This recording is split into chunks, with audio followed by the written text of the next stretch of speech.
Welcome to a ride on the outside. MMA is full of people on the inside, but what about the ones that watch from beyond? Welcome to the MMA Outsiders with Tom Albano and Zain Bando on the Empty the Bench Podcast Network.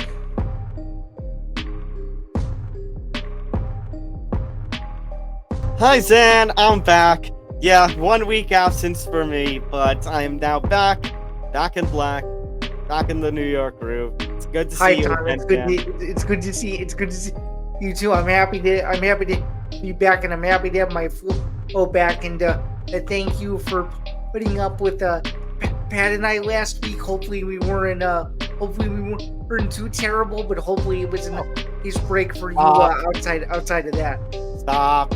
Shout out to you and Pat for stepping up when some real life bonanza started to hit me in multiple ways. Plus the illness on top of that, which if you saw the breaking news thing I did with Conor McGregor, Michael Chandler at Dana's comments after UFC 297, you actually heard my voice start to fail at the end of the broadcast.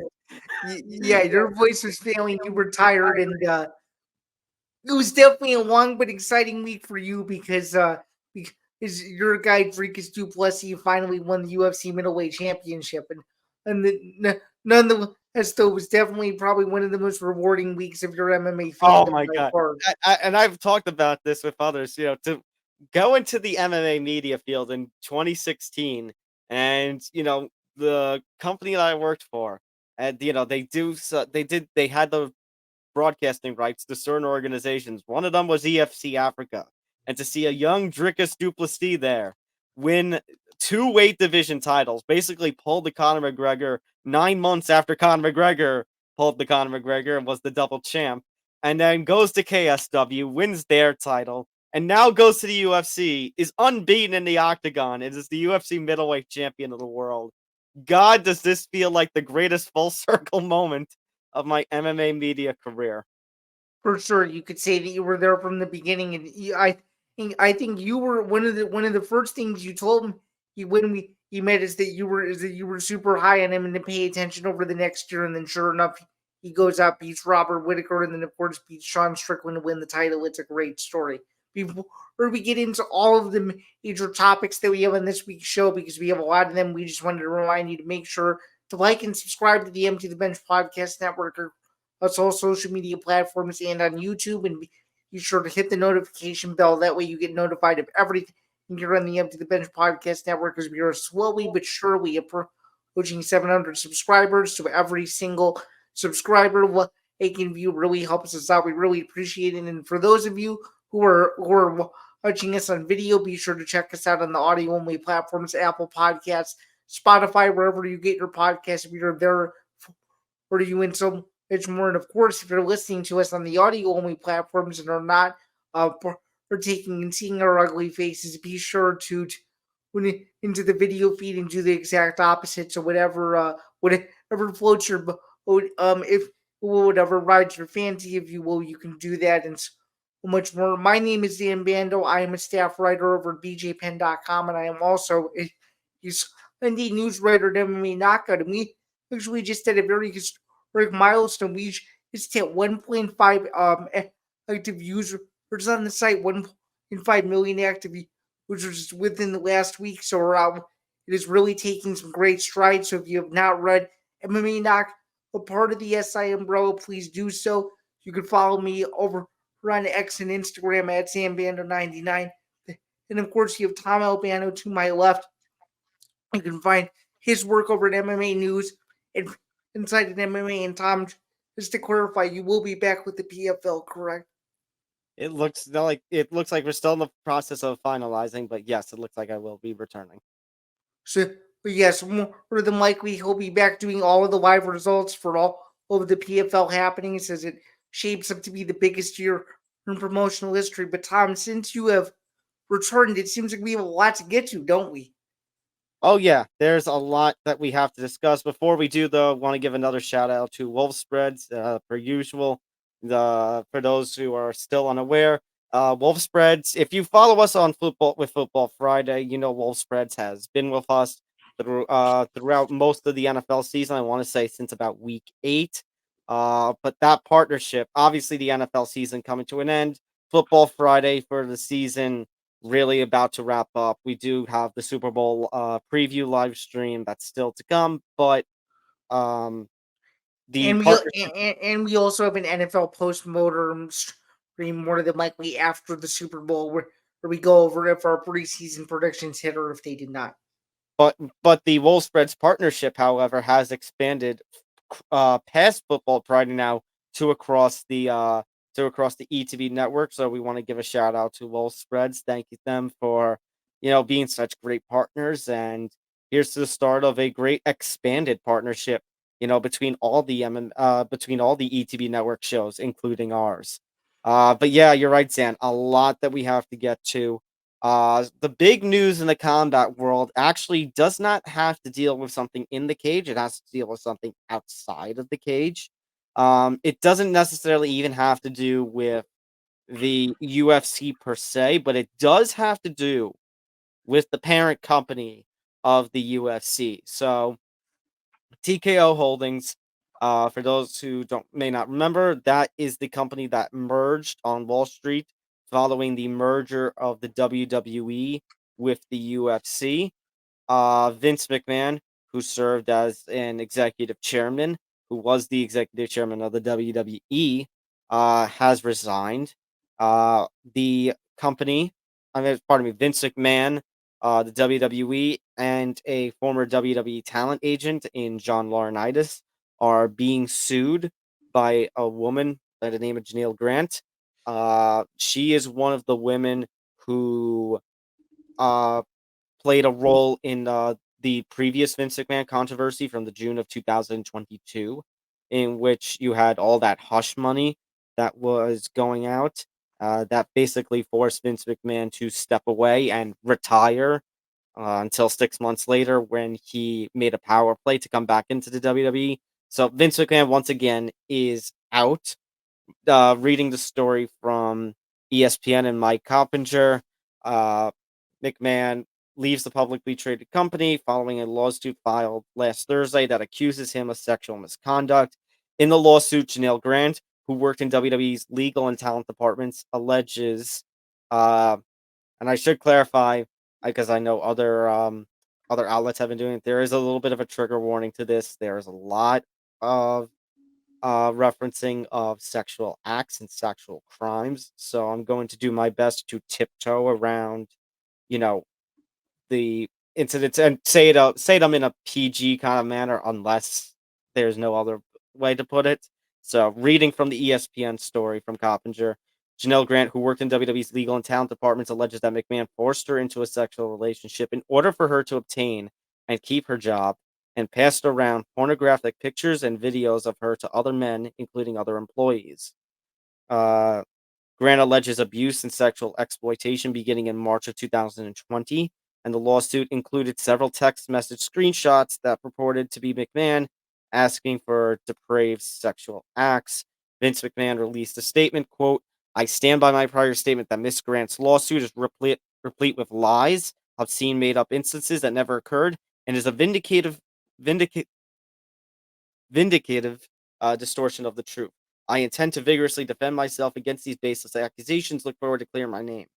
However, out of respect for the WWE Universe, the extraordinary TKO business and board members and shareholders, partners and constituents, and all the employees and superstars who helped make WWE into the global leader it is today, I have decided to resign from my executive chairmanship and the TKO board of directors, effective immediately." Uh, as I made mention, Vince had stepped down in 2022 as WWE CEO uh, amid an investigation into those accusations that are named here in the lawsuit. Grant had signed a non-disclosure agreement in 2022 when apparently Vince's wife, Linda McMahon, uh, the former cabinet member of the Trump administration, found out about the relationship in connection with an agreement for McMahon to pay her $3 million. In the lawsuit, Grant said that McMahon paid $1 million but stopped making payments thereafter. And so she's seeking to void the NDA. It's a 67-page lawsuit. with a lot of, as I said, a lot of really disgusting accusations, a lot of disgusting sexual acts that are being alleged. But the other reason that this story is making its rounds even into the MMA world is because a 67-page lawsuit also implicated, as one of those employees who received the images, a quote, former UFC heavyweight champion with whom WWE was actively trying to sign to a new contract, unquote. And we all know that could only Which can only, mean one person. unfortunately, We that know who can that only, is. yeah, that can only mean one person. And what is being alleged, um to get the so-called UFC former heavyweight champion re-signed is just nothing short of just really, really, really disappointing. And I mean, unethical isn't even the right word to even use to describe it. It's just straight up crude. It's pettiness, and it's just straight up disgusting. So Yeah, no, it's a disgusting act. And if all these allegations end up being true, like McMahon just he can't come back. Now, what's yeah, being said is that McMahon probably he will not. can't arguably. Well, you just made up a great point. But not only would he not be able to come back, his entire legacy, whatever he did for professional wrestling, the world of entertainment, is just tarnished forever, and he'll never be exonerated ever again. Probably not, and it's not the first time we've seen McMahon or McMahon's culture he created with WWE come under fire for disgusting actions. But the reason I was gonna say he probably can't come back because I know Dave Meltzer was talking about this. He was able to pull off the power play at the end of 2022 into the start of 2023 because he still had board of director majority voting power. And he basically, even though the likes of Triple H and Nick Khan and even his own daughter Stephanie and all the rest of the board had voted against him coming back, he basically implied that all these WWE deals with the merger with UFC, the Netflix deal, that none of that was going to be he was gonna block all of that basically if he Right, wasn't allowed to come back. But now because of how the TKO structure is, remember they got a few WWE people, a few UFC people, Ari Emanuel obviously at the top, the head of the WMEING, which became Endeavor, which bought the UFC. Um, Basically with the power structure as it is now, they basically would have to allow Vince back in, and I don't think that's going to happen. Now, what is this going to do on the UFC side? probably It'll not. probably nothing. Um, I would say though, uh, the former UFC heavyweight champion who ended up becoming and WWE champion, who they were trying to resign. Uh, if I don't know if we can say, but obviously other reports have been naming him because again, it can only refer to one person. But for the safety of us, I will not say his name. But I think what the only effect here for the MMA side, Zan, is that we'll probably never see that person ever again. No, as Y- it's just as much as people were trying to hype up a potential return later this year at a certain card, that's all dead and gone, and will never be discussed probably ever again. Yeah, Uh, Yeah, so obviously there's questions about, what is Ari gonna do?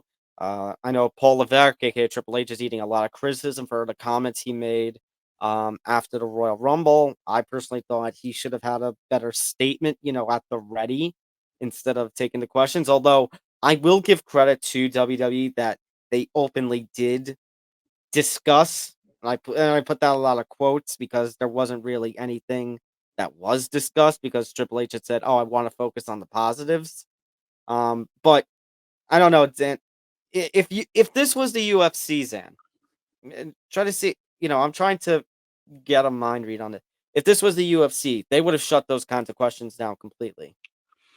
yeah, they would have shut those questions down completely. They probably would have banned anyone that even remotely attempted to ask that, and they probably would have kept Dana out of the spotlight, and they probably would have had with somebody like Lawrence Epstein or Anik fill in for his role to answer questions strictly about the fights and the fights themselves and not anything um remotely outside. And that's just the way they want to do business, and we'd probably have to figure it out by other means necessary. But yeah, I think if this was an MMA related issue, I think it would have been handled very differently. And I think that that Dana would have been ousted from any public criticism from the media. Let me just say this: it would be very similar to when the New Year's Eve incident happened. I think. Yeah, and I think that's why we have some questions about what RE is really going to do, because again, Dana got really no punishment for what happened with the New Year's domestic violence incident. My other questions, and I mean, a couple of different questions, but let me make the point. Let me just make a point here that I have to give the credit in the world, all the credit that they did talk, that the journalist, I think it was John Alba and a couple others, actually asked about the controversy at the press conference. Because, and I think this stretches over again to the MMA media sphere, in that why some people don't ask about these controversies, and it's the idea of how, with promotions as big as WWE and UFC are, the idea of losing access. Yeah, I mean, I'm not sure how WWE is privy to that. I've obviously never covered a WWE event in person, nor a UFC, but understanding the way the UFC handles the media, I think they would be very clear. Like if you do this, it's either a hard warning or you're going to lose your credential because you didn't follow what we told you to do, which technically isn't really allowed. Like unless PR is forcefully telling you can't ask something, you should be allowed to ask whatever you want without any repercussions. But the way that they would handle it, I think, would be a little different. So good transition, because my only question here, we'll talk more on the professional wrestling end, myself and Nick Morgeson, this coming Thursday on ETB Sports. This is probably going to be one of, if not our lead story this week. So we'll talk about the professional wrestling end there. But Zan, on that note, at the UFC Vegas 85 post fight press conference, if Dana is there, or if he's not there, then the week after, or even if it has to be the week after UFC 298, whenever the next time Dana's there for a post fight presser, do you think this needs to be asked about? Do you think he needs to make comments on this, even though the UFC end is not really involved?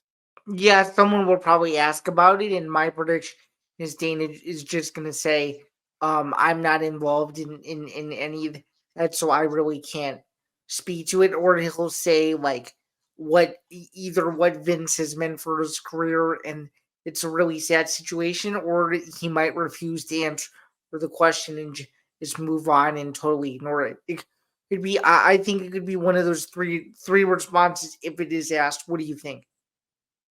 I could see it. I could see it in any sort of way. I could see it in one of those ways that you mentioned. He's probably going to want to avoid the subject completely.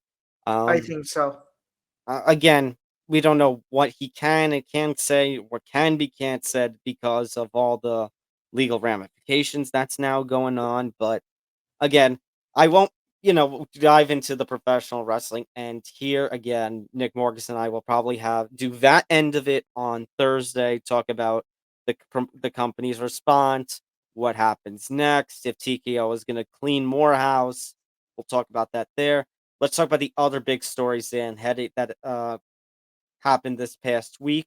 Actually, it actually happened not only a few hours after the episode that you and Pat were hosting dropped, and that is Kayla Harrison, in a pretty shocking move, is making the jump over to the UFC. And in fact, her UFC debut is official. She will be taking on former women's bantamweight champion Holly Holm at UFC 300. So, this pretty much, it seemed like, kills off any sort of idea of Kayla Harrison versus Larissa Pacheco 4. It kills off any idea of Kayla Harrison versus Chris Cyborg, unless Cyborg resigns with the UFC, and that's if Dana White is willing to get back into, in his own words from years ago, Zan, get back into the Chris Cyborg business. Um, but it also sparks the idea of Kayla Harrison versus Holly Holm. We'll talk about a certain other name at 135 in a little bit. But that also brings up that point, Dan, 135. Because we've talked about the idea of if Kayla Harrison versus Chris Cyborg was ever made, about that fight potentially happening at 145 and Kayla having to cut to there. I think she has had to cut Kayla to 145 on one or two occasions. I know she had the fight in Titan FC when the PFL was not active because of the COVID pandemic. But now 135 is a whole other animal. Now, granted, that there's no more 145 division in the UFC, and I mean division because what Right. real division really was there. So it makes sense, but at the same time, do you think Kayla Harrison can she make 135? Can she handle the weight cut well? And what kind of potential do you foresee for Kayla Harrison under the UFC banner? Yeah, so I guess to answer those questions first, I wanted just to ask you this. What do you think of what was later reported? I think it was a day or so later that that the PFL could not match what the UFC was offering Kayla Harrison. What in your opinion do you think that means? Do you think that in your opinion, do you think the PFL we wanted her, or do you think that they're okay with her testing other opportunities, considering that according to Don Davis and the PFL, and what you and I both know, she only had one fight left on her current deal. So I just wanted you to respond to that really quick, and then I'll try to answer your questions Yeah, the best I the can. way that was worded, Zam, was weird only because talk about they couldn't match what the UFC offering. Meanwhile, with Francis Ngannou, they offered him the bag, the planet, and the entire Milky Way. So, what is it that the UFC is offering that they're not willing to match? Now, the one thing I will note, Zan, is that, and we talked about this just before I went on the air, the PFL is not going to have a women's lightweight nor a women's featherweight division in this coming season. They're going to do the women's flyweight. But my assumption, Zan, was that Kayla Harrison and Larissa Pacheco were both going to be in the pay-per-view super fight division. I thought the idea was that basically Kayla Harrison that this year was either going to fight Chris Cyborg or was going to have a fourth showdown with her old rival in Pacheco. So I guess it's the idea that there's new blood for her to fight instead of just Larissa Pacheco, Aspen Ladd. I'd say the competition for the PFL, at least on the PFL side of things, was that Kayla Harrison was above and beyond everybody except maybe Larissa. And it's disappointing that we're not going to see what a Kayla Harrison competing against some of these other Bellator women who are coming over now was going to be like. But I guess PFL thinks that they have a solid enough women's division that if Kayla leaves, it's not going to be too much of a worry. Now, that does bring over another question. I mean, not another question, Sam, but it does bring up another point. Some controversial comments that were made by the Bellator buddies, aka Big John McCarthy and Josh Thompson, on one of the more recent episodes of their podcast, claiming that Kayla Harrison was avoiding, the tougher fights. And to that, I say, look, obviously, under the PFL Bellator banner, we were gonna have the Larissa Pacheco fight. We were gonna have the Chris Cyborg fight, maybe a couple other names in there. And were those tough fights? Probably. Yeah, I would But say so. again, but and again, it goes back to what we were talking about before the show. Those are the only fights. I think Right. I think those are the toughest fights, but then the drop off level of talent level, like you got Chris Cyborg and Larissa Pacheco there, and in my opinion, even with the Bellator women coming over, Then it you have starts to go down. then you have Liam McCord and Aspen Ladd near the bottom, right? I was gonna say, but Kayla Harrison just whooped Aspen Ladd during the pay per view back in November. Right, exactly. So at this point, like it's a big drop off in terms of the talent level. Meanwhile, at least with the women's bantamweight division with the UFC, you have some decent names, but it goes back to something else. And the other reason why I think Kayla Harrison signed with the UFC, Zan, and that's I think that Raquel Pennington, Mara Buena Silva fight, and I didn't get a chance to speak my piece because obviously I wasn't there. that may have been one of the worst title fights I've ever seen in the UFC. Okay, would you argue that it's worse than GDR versus Holly Holm? I might have to say yes. Wow. Okay. It's at least on the level. It's at least on the level. And I Okay. think what bothers me about GDR versus Holm was the fact that there were no point deductions in that fight when When there GDR fouled twice. when there should have been. Yeah. Right, because I would say as much as Holly Holm has gone down in popularity, that still burns in me a little bit. Holly Holm should have been the first featherweight champ because of the I illegal know. fouls. I know. Um, Absolutely. but again, I feel like that fight with Pennington and Silva, Zan, I think that did more damage than we realize. I think Mhm. Dana saw that fight, saw the lack of names at 135, and said, "All right, triple time. We need to get this deal done." Well, yeah, it's without a doubt. I think it's the biggest women's MMA signing since he signed Cyborg for sure. I mean, Mhm. this is big. It reinvigorates 135. It gives 135 buzz. It arguably has not had since Ronda Rousey was a part of the division. Like it's a major signing. I think one thing that the UFC was looking for in that Kayla Harrison wants to be known as the greatest female combat athlete ever, and he felt that the only way she could do that before she retired was by going to the UFC and testing herself against who she feels are the best fighters in the world. So Mhm. to to be quite honest with you, if the deal was right, which apparently it seemed like it was number one and number two, if this is something that she really wanted to do, I cannot fault the UFC and her for making this decision. And yeah, I do who thinks she can make 135 just based on the fact that Dana did say that she's done a couple of test runs and it's gone very well for her, but it's going to be the real test and it's time for the actual fight. And we're 3 weeks away from April 13th to see if she can actually make the weight. So that'll be interesting. I think that'll be one of the biggest underlining stories going into that UFC 300 fight week is and will Kayla Harrison make the weight? Because if she doesn't, that's already going to put a stain on a potential title shot if she happens to win. So Right. And that's the thing. Kayla Harrison, Zan, this signing, obviously Kayla Harrison doesn't have the experience that some fighters like Holly Holm has, but it's number right, and, one. and and she doesn't have the same name value with some of the other opponents that Holly Holm has fought. Would you agree with that? Agreed, but I think Kayla Harrison has her own name value in that Right, before MMA, she was a two-time Olympic judo champion. right. Before, obviously, and then going into the PFL, she had all that hype around her, and then she ends up winning the two championships. She ends up being the face of the PFL for quite a time. So I feel like Kayla Harrison does have a name value to her. So that's why this is significant, even though she lacks the experience. So a fight against Holly Holm, I think, is perfect in that it is a star, name value versus name value kind of matchup.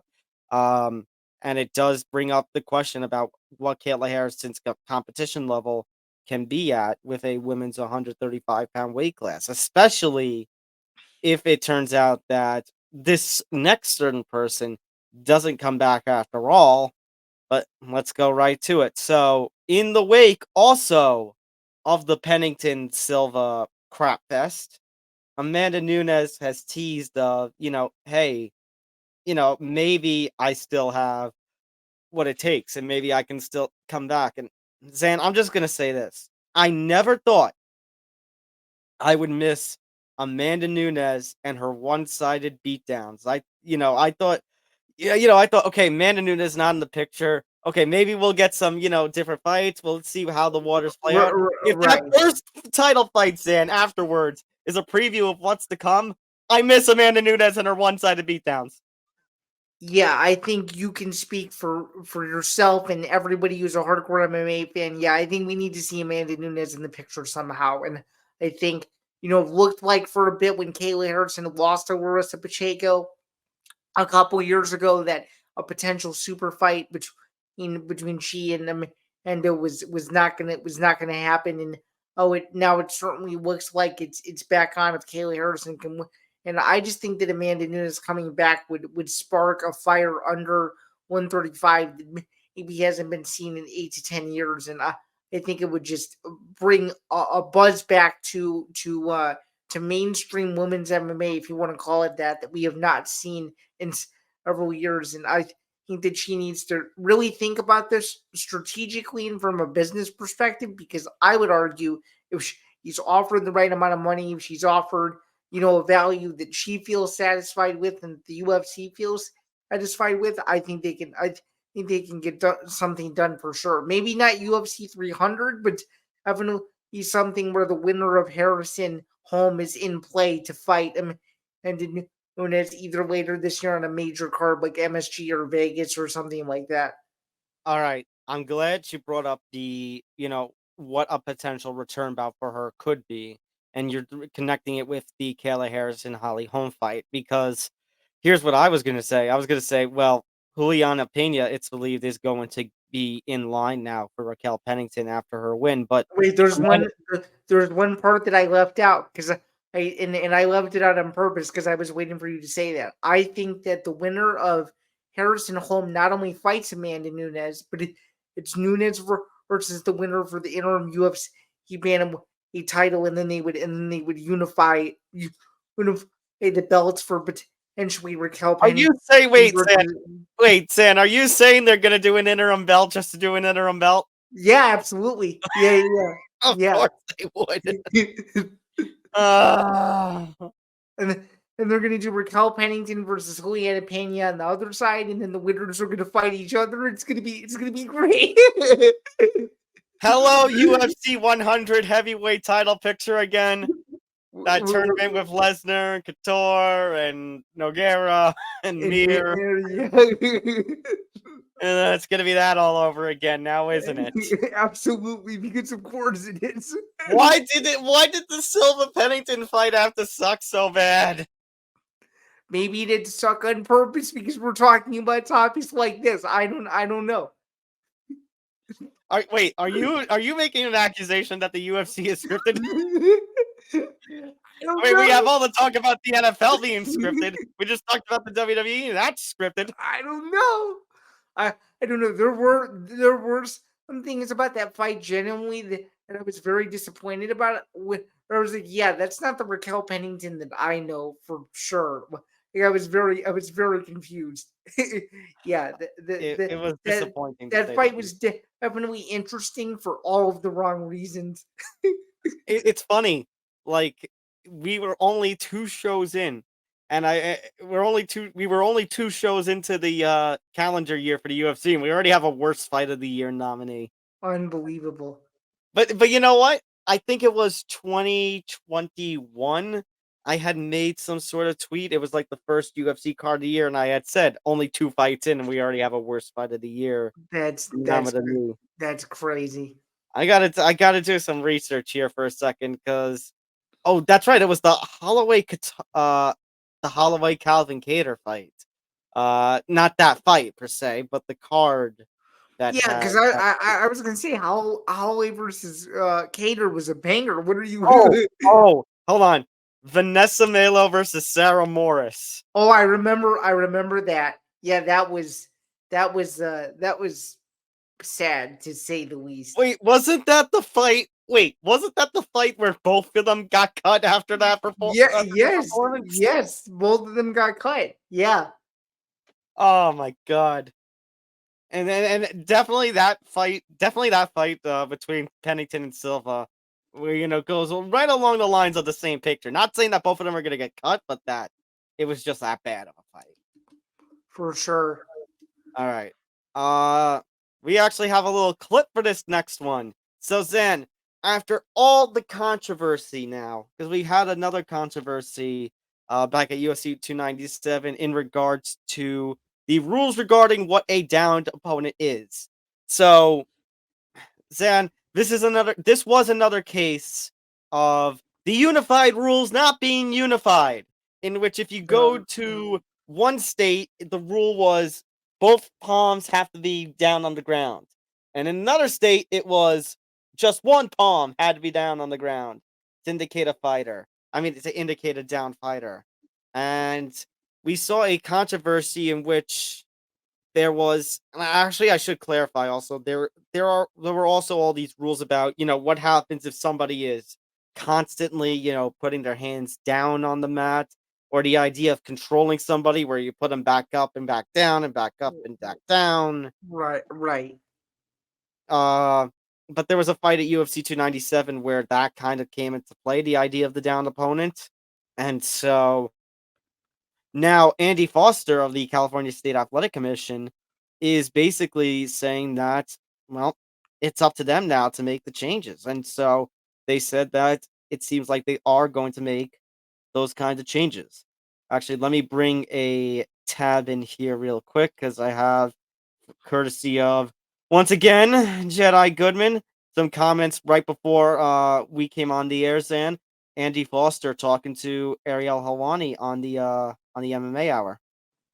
Yeah, Ariel. I mean, look, we're going to get rid of the hand. That's my proposal. We're going to get rid of it. If you want to be down, you need to put something else down. Knee, back, anything other than, you can't be standing up, putting your hand on the ground. It's caused too much confusion. A rule that we put in for safety has in fact created an unsafe environment, and it's created an untenable environment for referees to regulate this. They all view it differently. Herb likes weight bearing. Others do different things. Different commissions look at it different ways. You can't have unified rules where the rules aren't unified. And we've got to get rid of this. It's a situation that we, the regulators, have created. It was our creation.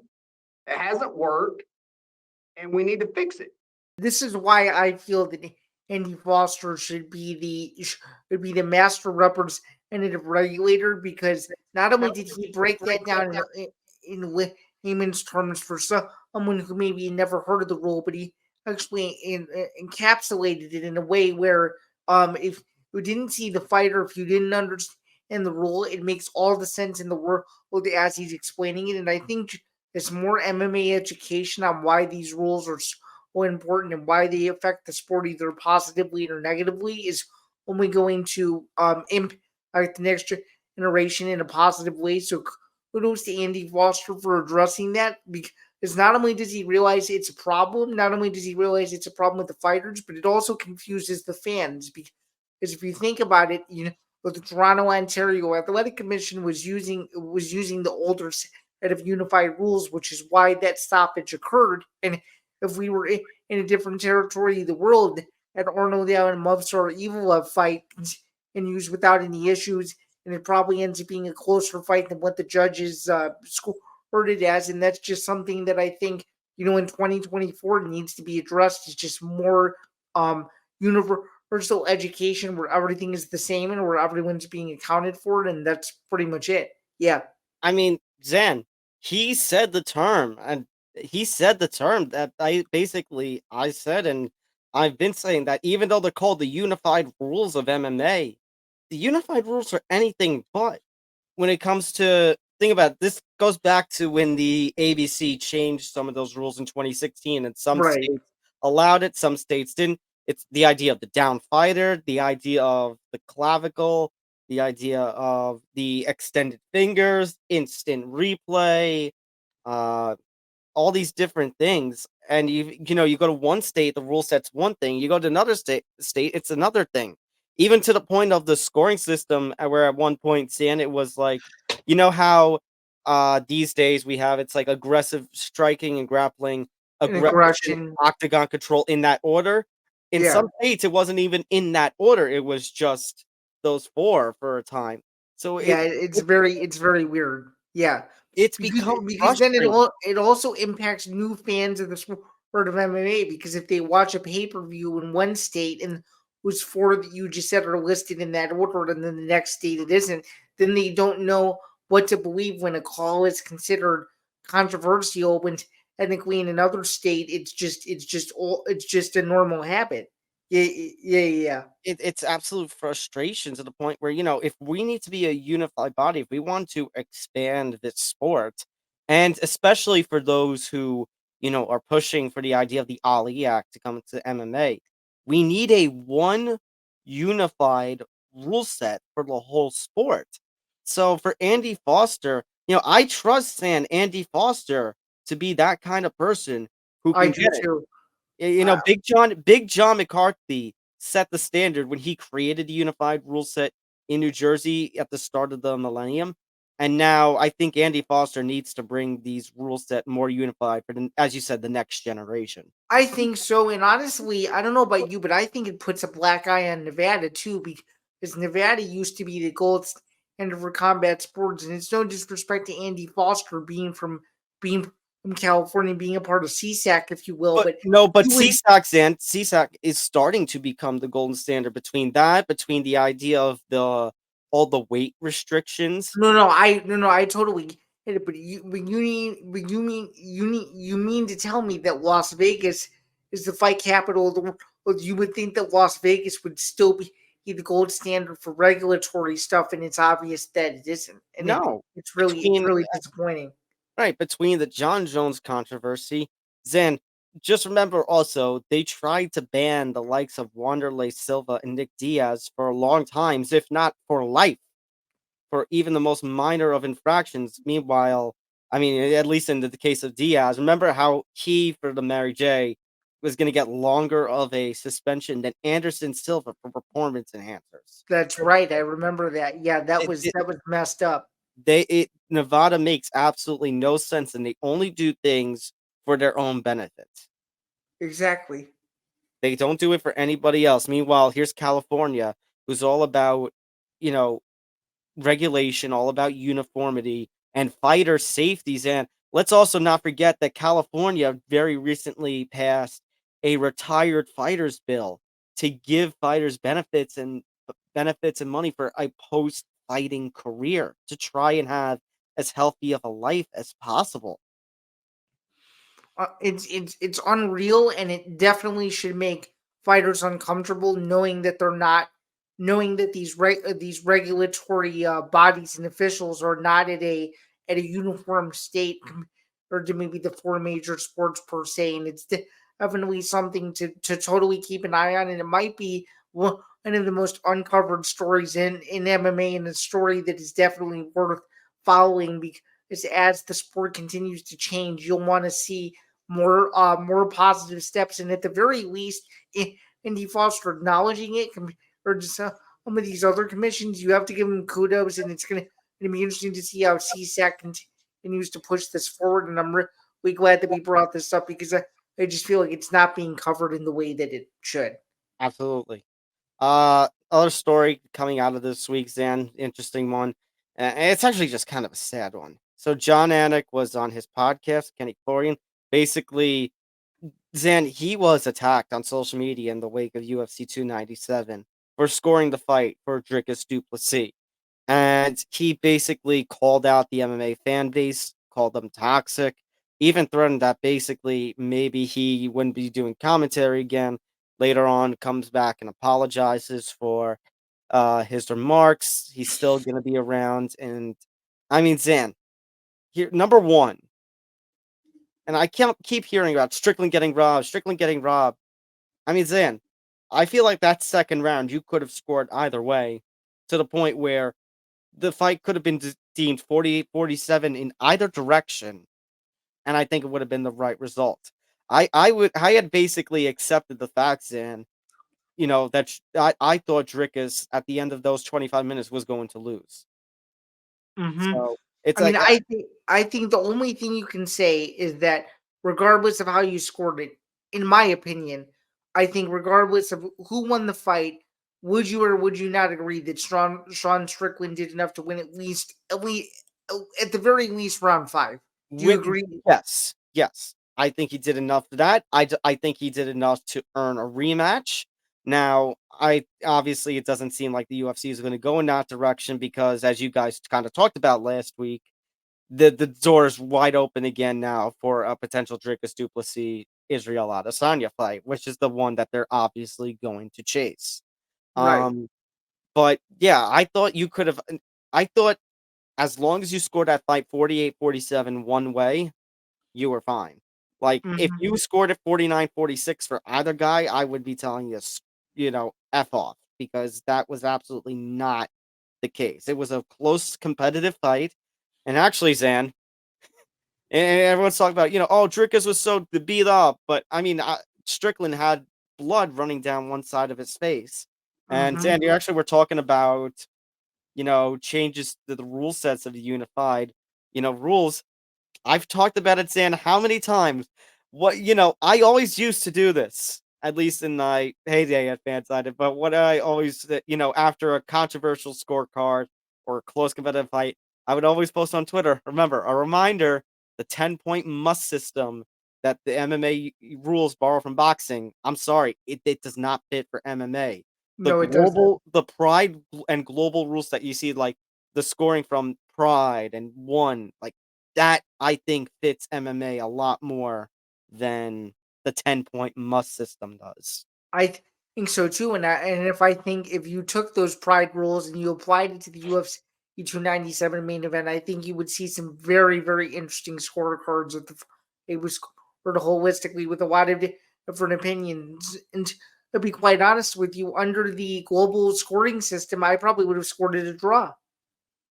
I would not, and that's the thing. I would not have been mad if that fight had been scored a draw under either rule set. That fight was so back and forth, so even. Like I said, I would love to see Dricus and Strickland go at it again. It was so competitive, and I'll say, and for certain people to say that the fight disappointed or the fight was bad considering the person that they didn't want to didn't win. It's disgusting. And I mean, to connect this story, Zan, with the Jon TKO Anik. story. Yeah, well, obviously, first of all, Jon Anik should not be getting any hate. No, And no. before we went on the air, we were talking to producer Pat. Pat actually brought something up. Pat Tana, by the way, that Laura Sanko scored the fight for Dricus Duplessis, and where's the hate that she's getting? I don't see any. None. But because Jon Anik is the main play-by-play commentator of the UFC, and he's a dude, he's getting all the hate.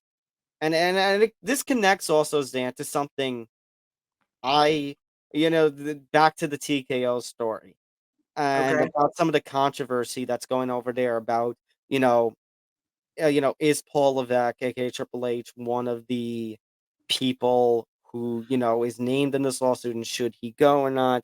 And there are several people on social media saying he is, and yada yada. Zan, I don't know if it's just me. Like I said, staying in the professional wrestling circle for a little while now, considering all the news that's been going on and Royal Rumble weekend this past weekend. Right. I Exactly. don't know if this is stretching over to MMA as well, or if I shouldn't say stretching over, but if both have the problem, the tribalism that, like, around the professional wrestling side, your team WWE or your team AAW, or in this case, your Strong Strickland or your anti-Strong Strickland. I am getting so sick of and even to UFC and PFL, I'm getting so sick of the tribalism. It is absolutely insanity that if you have an opinion that is against somebody else, all of a sudden you're the pariah, you're Judas. Yeah, it should never be getting to the level of personal vendetta over sports, no matter what sport it is, because that's the world we live in. We should all be able to have the freedom of opinion, the freedom of expression, the freedom of speech. Whatever you think is your prerogative is simply that. And anyone who disagrees with it, they have bigger emotional issues than they even realize. It's as simple. Oh yeah, It's as simple as that. But I just but think too, like on the whole Anik discussion, like people just need to chill. He's a play-by-play commentator for a reason. He saw the fight one way. You have to remember he's calling a live fight. He's not going to be able to remember everything that happens until he gives it a second correct, rewatch. As with anybody who's broadcasting anything, or for you to come correct, out and say, for you to come out and say, "Oh, you're totally wrong. You don't know what you're talking about." No, oh no. The guy that has 10 years of professional experience is him. You don't. right, exactly. And Zan, So you can't say that. That's what I'm saying. Yeah. amen. And may I also remind everybody that, when a lot of people, including his fellow commentators and Joe Rogan and Daniel Cormier, were writing Leon Edwards off, it was Jon Anik's words about that's not the cloth he's built from, and that ended up, being followed by the head kick knockout around the world. Jon Anik knows what the F he's talking about. Of course. And he's a consummate professional. He was even a consummate professional in his statement. And to be honest with you, I'm just going to put it to you straight. He has absolutely nothing to apologize for. No, At all. absolutely not. At all. Absolutely not. And I don't blame him for being discouraged by he's right. It's a toxic fan base right now. I'm gonna make a bold prediction that the next 3 pay-per-views are going to be his 3 greatest calls of his broadcasting career to prove to people that he still has it for anybody who doesn't think I don't even so. think he needs to prove it anything to anybody. And I get the commentary team has been getting a lot of flack. I mean, even Dominic Cruz I thought was a little unbearable during the last broadcast. But Zain, I won't mute the UFC commentary because Jon Anik is an incredible play-by-play man. 100%. He's earned every right to be the play-by-play. I don't get it. I don't get it either. I hate our fan base sometimes, Zain. Oh, I do. I do too. That's why if you pay attention closely to my social media, I try to stay out of 90% of all of that. So yeah. Same. Yeah. All right. Speaking of drama, Conor McGregor, Michael Chandler, they're just yeah. But they're not doing it in a cage, they're doing it on social media. Yeah, it seems like they can never get away from each other. It seems like they want to fight at UFC 300. Everyone's writing up stories about it, myself included, and it seems to be taking the internet by storm on Google News. So that's a positive. But we still don't know. We still don't know if and when this fight is happening. All we know is hearsay, and really the only thing that we can say about it is that we won't believe it until they're sitting across from each other at a press conference, and that's about it. Oh no, Zain, I'm not going to believe it until they actually go into the cage. Okay. At this point, I have no hope at this point until I actually see the two in the octagon because I'm just so tired. I talked about it on the breaking news stream. I'm just so tired of the damn back and forth. I agree. He said. It's frustrating. Why can't we just get this freaking fight? Why did we do a whole season of Tough that was hyped for a whole 4 months before it happened? The season plays out and then nothing. Money, more money, more exposure. That's literally it, and it ends up not working at all. But that was probably their thought process, though. Right, like, and I get he's pushing, and I get there's this push for the money. But Zain, at this point, I'll ask you since we're almost talking about this a year to the day that they originally announced that they were going to be coaches. They're going to be the coaches, yes. So here's my question, since you're actually here, because I made the comment on the breaking news stream. Okay, let's play a little devil's advocate because we've been waiting. You've been waiting. You're Michael Chandler. You've been waiting so long. You're trying to work this Conor fight out. 20 months almost. Right. And then all of a sudden, let's imagine it's springtime. All right. Okay. And there's still no announcement.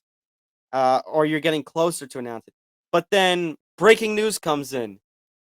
And it involves Islam. Let's say whoever's challenging Islam next has an injury and can't compete, and you're being offered now the title shot. Do you say at this point, if the Conor fight's not final, screw Conor because I don't want to pass up a title opportunity?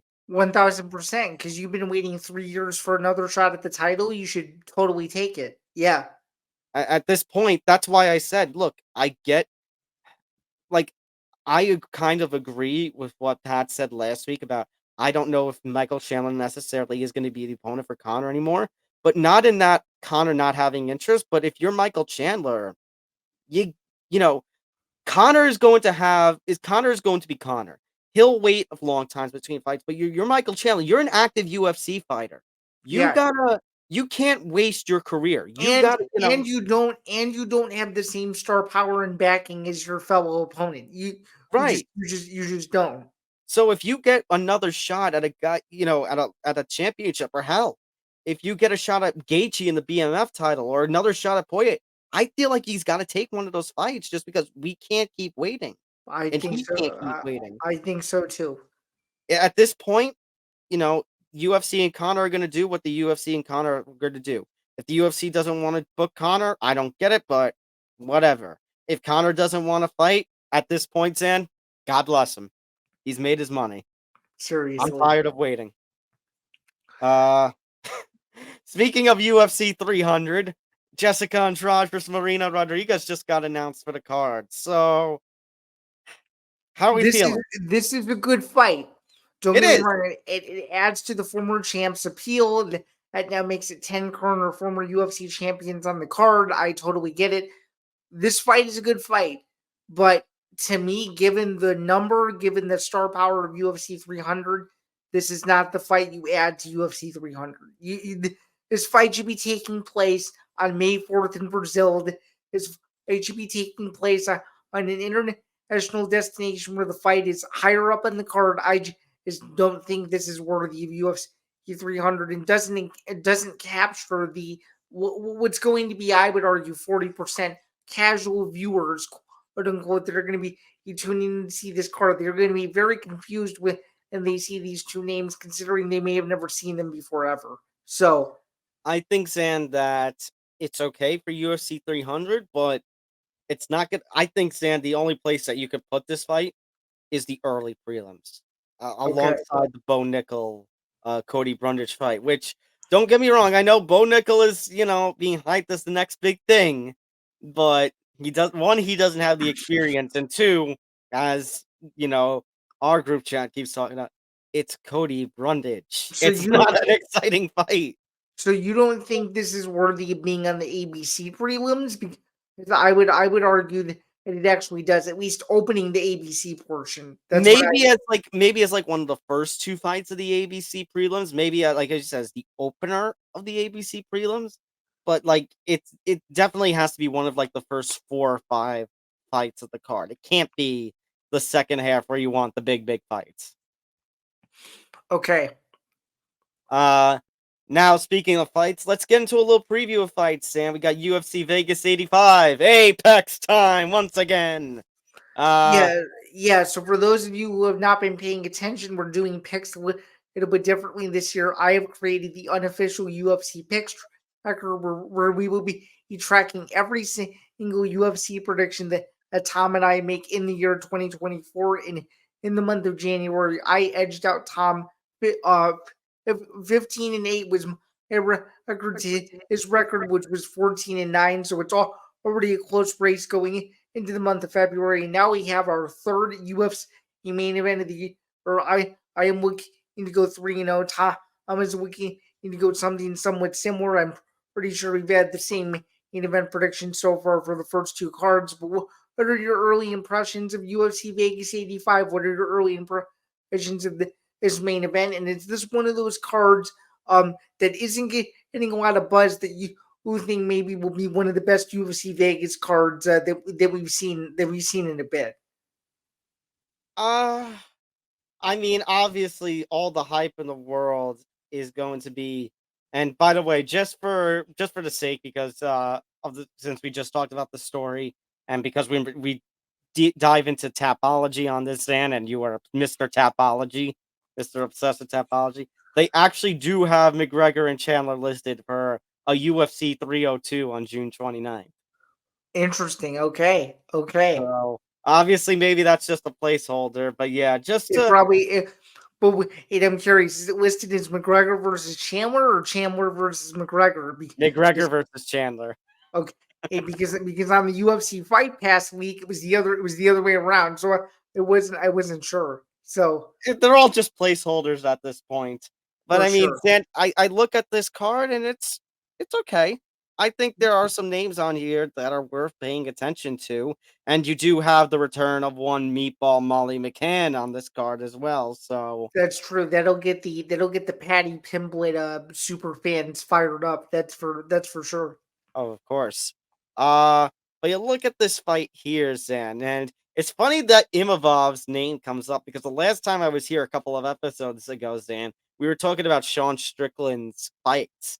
more recent fights. And I had said one of his more recent wins was over Imavov, and I'm like, really? That's not a strong win. Now I believe he's ranked around number 11 in the rankings, but you got Roman here, who is coming off of a loss to Marvin Vettori back in March. He was originally he was locked up to some fights towards the end of the year with Derek Brunson and Jared Cannonier. Neither of those fights end up coming to fruition.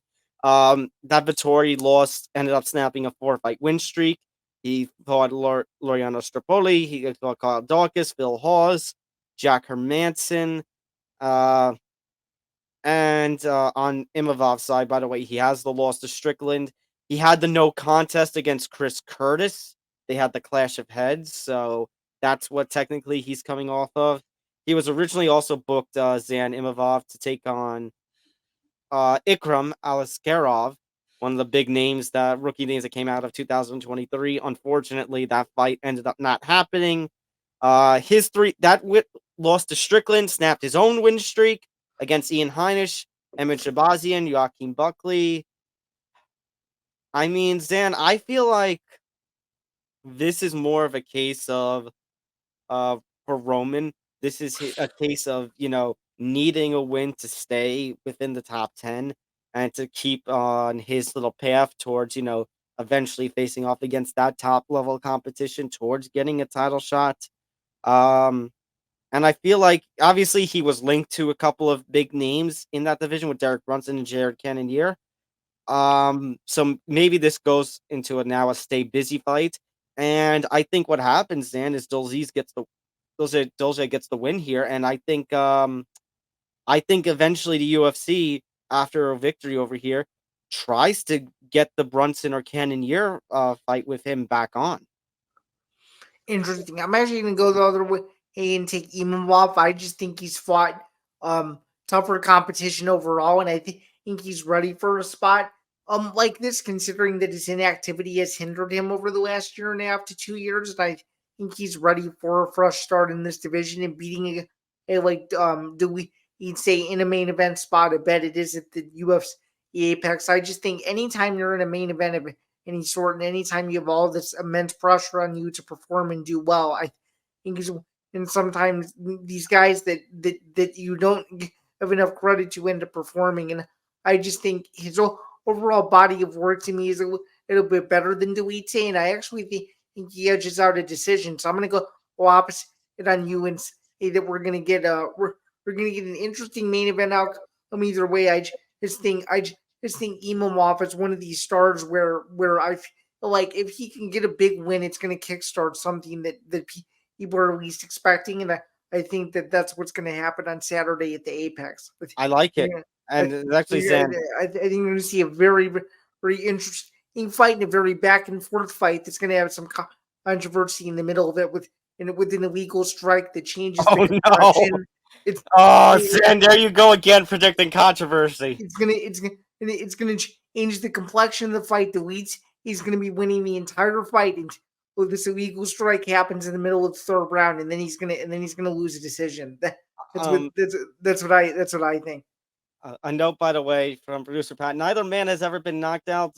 Dolidze never been finished. Imavov only finished by sub in his first pro fight. That actually just, I was pushing to do this, Sam, and I think that note from Pat further emphasized it. The best bet of the week for me is that Roman Dolidze and Nasruddin Imavov goes the distance. I think that's my best bet this week. I'm going to go a little bit more conservative and say that over 2.5 rounds is the play in this fight. I think that's I think that's a safer bet. But I think this one manages to go the distance. I think both guys are tough enough that neither of them one's not gonna finish the other here. So just to clarify, we're taking Dolidze, and then I'm going the other way on that. Okay. Yes. Okay. But we're both going with a decision, it seems. Okay. Cool. All right. Co-main event, by the way, Renato Moicano taking on Drew Dober in a battle of lightweights. Yeah, this is fight of the night written all over it. What do you think? I think this is a big fight of the night written all over it as well. Obviously, you got Renato Moicano coming off the win over Brad Riddell. He was supposed to take on Arman Sarukian last year. That never came to fruition. This is going to be his first fight. That Riddell fight, I forgot, actually happened in 2022. He never fought in all of 2023. Moicano. So Yeah, that's wild to think about that he's been out that long. yeah, he's won 3 of 4. Actually, the last time he fought was UFC 281, where I think that was at the Garden, where he had his infamous post-fight interview. That's right. Moicano wants money. Moicano wants money, and Moicano's gonna get the chance to get some money here, and he's gonna take on a pretty damn good talent, Drew Dober, who's won 4 of his last 5, coming off the knockout of Ricky Glenn back in October. I'm taking Dober. I love Moicano. I know he wants the money, but I think Dober just is more active. He's got, more active. He's got the better competition. He's a proven talented lightweight. Dober's 3-0 at the Apex. Thank you, Pat. Yeah, I gotta go with Dober on this one. Yeah, it should be a great fight. I'm gonna say a little bit more conservatively again, Dober with the second round TKO. What do you think? I might go for a late second, early third round TKO. Okay. And then speaking of TKO, just to close out the show, Zain, Jaime Munguia back in action, taking on John Ryder. And Zain, I don't want to give any disrespect to John Ryder because John Ryder has got some skill to him. Munguia, my God, this was it was brutality in this one.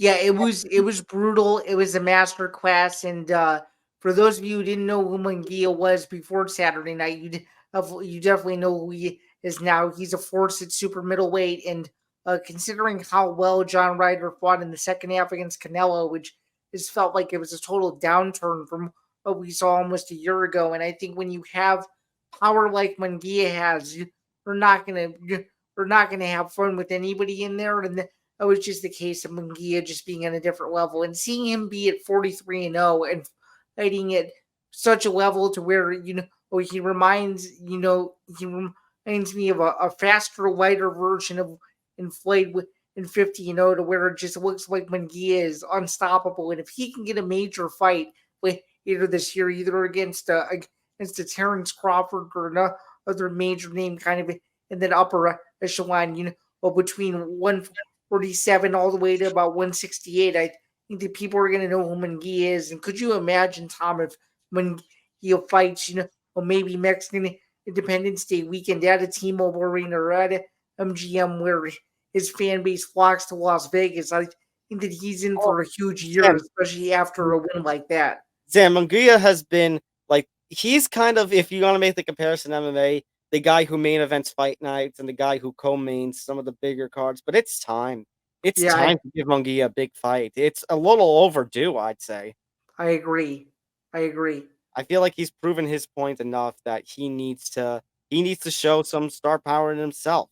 Yeah, and considering how much you specifically crap on DAZN, it's time that they actually invest in somebody that's good, right? Yeah, it's about time, DAZN. Come on. Yeah, literally. Put the fire under. I can't even say the fire under him. I think Munguia needs to put the fire under DAZN. No, I know. No kidding. All right.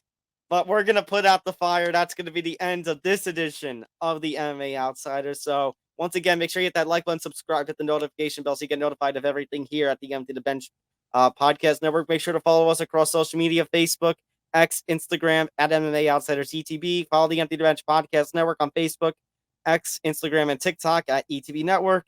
To my right, as always, is Zain Bando, staff writer for DJPen.com, and MMA Knockout. You can find his work there, and you can follow him across social media at ZainBando99. I'm Tom Albano. Find my work over at MMA News, Inside MMA, and still in the process of finalizing, but with the PFL as we get into the expansion across the globe for the 2024 season. And you can follow me on social media at Thomas J. Albano. Big shout out, by the way, to our producer, Patrick Dana, journalist over at Combat Sports UK. Follow him on social media at Pat Dana MMA. Don't forget to go to etbpodcast.com for more information about the network, blogs with some of our contributors. I think Brody had an interview with Brody Cabrera, that is, interview with a racing legend. So Go check that out. Make sure to subscribe. YouTube.com/GV Network. We just had 670 subscribers on the road to 700 and climbing. And don't forget to also check us out on our audio only platforms, Acast, Spotify, Apple Podcasts, and so much more. And then if you were whatever platform you are listening on, make sure to check us out on the other. So if you are listening on audio, make sure to check us out on our YouTube home, youtube.com/GTV Network. And once again, shout out to Wolf Spreads. Been a partner with the network through the Football Friday program, now expanding outwards to all the different shows. And you'll see more of a presence from them in the coming weeks. But that being said, that's going to do it for episode 69 of the MMA Outsiders. So for Zain Bando, I'm Tom Albano. We'll see you next week. Take care, everyone. Take care. Have a good one. And before we get out of here, we just wanted to remind you with about a month ago, be Joe Piper and enjoy the UFC Apex card once again this Saturday night, where you can only catch it live and exclusively on ESPN Plus beginning at 4 p.m. Eastern. Zain, next week we're going to preview the Joe Piper fight. That's right. That's exactly right. So you're a week away from really seeing Joe Piper into just fighting against Jack Herman. But that is for next week. Thank you again for tuning in, and we will see you all very soon on the other side, courtesy of the Empty the Bench Podcast Network. Good night, everyone. Take care, all.